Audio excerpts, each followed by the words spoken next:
His Excellency, Mr. Dimitris Christofias, President of Cyprus.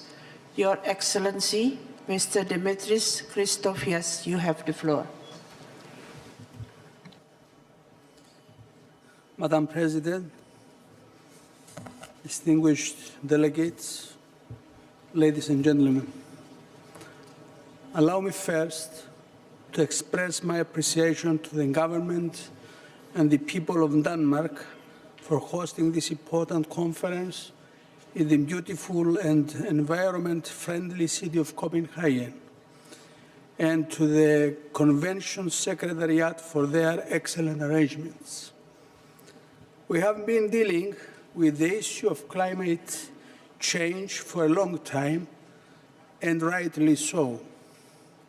We all agree that the consequences of the climate change are catastrophic for the whole planet. My country, as a Mediterranean island, is located in an area that is already experiencing the first serious effects of climate change. We have been witnessing prolonged periods of drought, increased temperatures, degradation of forests, and rare ecosystems. In addition, our environmental policy is obstructed by the military occupation of part of our territory. Even so, we fully comply with the commitments and expectations of the international community and the European Union, and we actively participate in the joint efforts to protect the climate of our planet and secure the future of our people.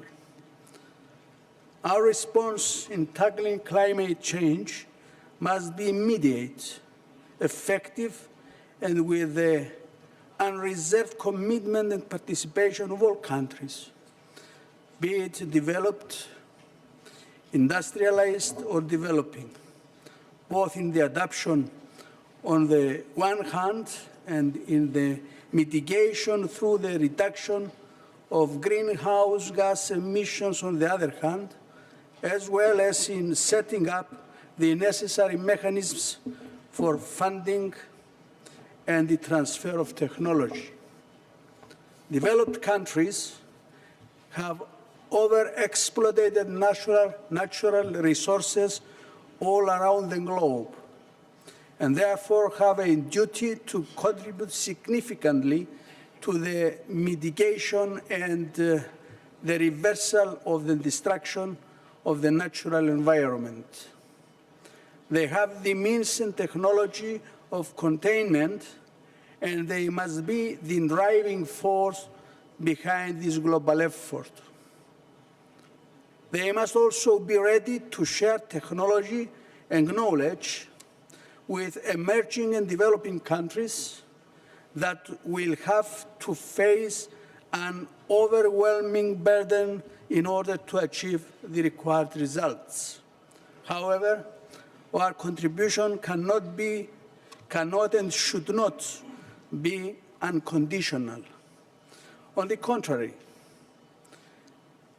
it presupposes a clear commitment to an active participation of all countries in achieving our common objective of containment of global warming up to 2 degrees Celsius.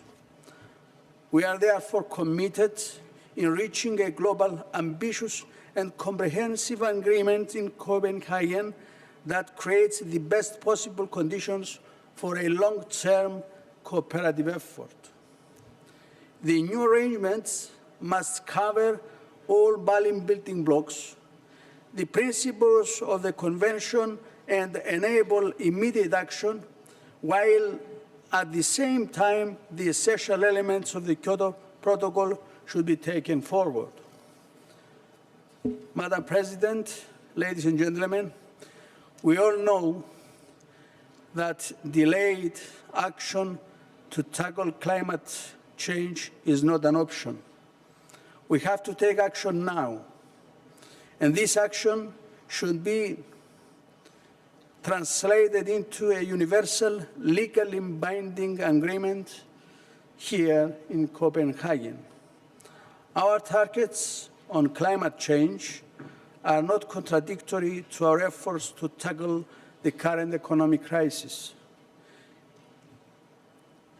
In reality, such actions are entirely complementary to our overall efforts for an environmental and sustainable global economic development. Preventing climate change provides, in fact, a real opportunity for comprehensive and joint efforts, not only in the area of environmental protection, but also in our other major challenges of achieving security of energy supply and tackling economic recession. The future is in our hands. We must take action today. Tomorrow will be late. Thank you, Madam President.